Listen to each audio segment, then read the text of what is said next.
청취자 여러분의 건강을 응원합니다. 라디오 특진 김도헌입니다.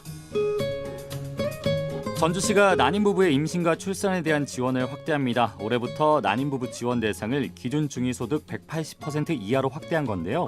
이렇게 되면 2인 가구 기준 난임 부부의 월 소득이 512만 원 이하면 시술비를 지원받을 수 있는 거죠. 지원 횟수도 늘어났습니다. 올해부터는 신선배아 체외수정 4회, 동결배아 체외수정 3회, 인공수정 3회 등 모두 10회를 지원합니다. 착상유도제, 유산방지제, 배아 동결 보관 비용에 대해서도 지원을 하고요. 비급여뿐 아니라 일부 본인 부담금에 대해서도 회당 최대 50만 원까지 지원한다고 합니다. 누구나 원하지만 아무나 가지기 힘든 아이, 이제 난임 부부의 곁으로 올 수 있을까요? 네, 라디오 특진 오늘도 산부인과 전문의 신용원 과장님과 이야기 나눠보겠습니다. 안녕하세요. 네, 안녕하세요. 네, 우선 전주시에서 이렇게 난임 부부에 대한 지원을 확대했다고 하니까 기해년 정말 희소식이 아닐까 싶어요. 네. 뭐 인구 유출도 많고 저출산 문제가 심각한 만큼 정말 이렇게 우리 아이를 가지고 싶어하는 부분들의 경제적 부담이라도 좀 덜어줘야지 않을까 싶습니다. 그럼 오늘은 이제 인공수정에 대해서 알아봐야죠. 네. 인공수정 간단히 말하면 어떤 방법인가요? 인공수정은 밖에서 정자와 난자를 수정시켜서 넣어주는 체수정과는 달리 밖에서 정자만을 활동성 좋게 그리고 운동성이 좋게 만들어서 자궁 안에 이식하는 방법입니다. 네, 쉽게 말해서 그러니까 활동성 강한 정자를 여성의 자궁 속으로 넣어주는 거잖아요. 주입하는 겁니다. 네. 예. 이런 방법 보통 이제 임신 확률 이게 지원을 아까 한다고 했었는데 보니까 이제 몇 회죠? 인공수정 3회라고 했는데요. 보통 이런 임신 확률 1회 몇 % 정도 된다고 보시나요? 15% 정도 보고되고 있고 저희 병원 데이터도 그렇습니다. 15% 정도면 좀 높은 건가요? 그래도? 높은 거죠. 어느 정도 이렇게 확률을 보면은 충분히 시도해 볼 만한 것 같습니다. 네네. 이렇게 전주시에서 지원을 받으면 이러한 것을 이제 3회를 시도를 해볼 수가 있는 거잖아요. 인공수정의 경우 네. 그렇습니다. 기본적으로 모든 난임 부부에게 다 시술이 가능한가요? 꼭 그렇지는 않고요. 일단 법적 혼인 상태의 난임 부부가 난임 시술을 요구하는 의사의 진단서를 제출한 경우에 의료보험 혜택을 받을 수 있습니다. 네. 그리고 현재 부인의 나이가 44세 이하인 경우에 해당되고 만 44세 이하. 예, 만 44세. 네. 부부 중 한 명은 대한민국 국적이어야 되고요. 만약에 한 명이 외국 국적인 경우 두 분 다 건강보험 가입자인 경우에만 지원이 됩니다. 이거 부분도 중요하네요. 요즘 같은 경우도 국제 결혼도 그렇죠. 많잖아요. 예. 그렇기 때문에 좀 꼼꼼히 따져봐야 될 것 같습니다. 일반적으로 인공 수정을 하게 된다면은 일정이 어떻게 될지도 좀 궁금해요. 작년이죠. 2018년 5월 29일부터 난임 휴가제가 이렇게 도입이 되면서 1년에 3일은 난임 부부가 이제 근로 이제 휴일을 쓸 수가 있다고 들었습니다. 어떻습니까, 일정이? 인공수정의 일정은 생리 시작 후 2, 3일경에 내원해서 초음파 검사를 한 다음에 배란 유도를 시작합니다. 배란 유도를 시작하면 약 처방이라든지 주사 처방이 동반이 되고요. 그 뒤에 1, 2회 더 병원에 내원하셔서 난폭 크기를 측정한 다음에 저희가 배란 유도를 하고 언제 인공수정할지 인공수정 시술 날짜를 잡습니다. 네, 알겠습니다. 이렇게 보면 남성분 같은 경우는 정자를 뭐 이제 채취를 해야 되는 거잖아요. 네. 보통 정액은 언제쯤 받게 될까요?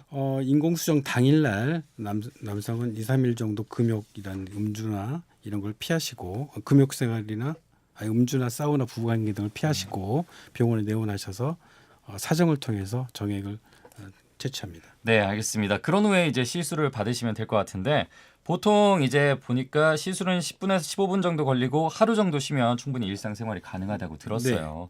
그러고 보면 이제 인공수정의 경우는 1년에 3번 이렇게 지원이 된다고 하니까 인공수정만으로 만약에 시도를 하시는 분들은 3일 딱 쓰면 될 것 같습니다. 그렇다면 임신이 된 거는 언제쯤 알 수 있어요? 인공수정 시술 후 한 일주일 정도 되면 배아가 착상을 하게 되고요. 그 뒤에 일주일 정도 지나면 호르몬 검사를 통해서 임신 여부를 확인할 수 있습니다. 집에서 간단하게 소변 검사를 통해서 임신 여부를 판단할 수 있고요. 하지만 좀 더 정확한 검사를 위해서는 병원을 내원하셔서 혈액으로 검사를 하시는 게 정확하겠습니다. 사실 이제 난임센터에서 근무를 하고 계시잖아요. 그러면 이제 인공수정으로 이제 시도를 하시는 분들이 많을 텐데 아까 이제 15% 정도 비슷하다 이렇게 말씀하셨는데 유산도 좀 자주 된다고 들었습니다. 인공수정 시술 자체로는 그렇게 유산율이 높지는 않습니다. 사실은 그렇습니다. 난임의 이유가 자궁이라든지 이런 쪽에 문제가 있어서 그걸로 인해서 유산이 되는 것이지 인공수정 자체로 유산이 되는 건 아닙니다.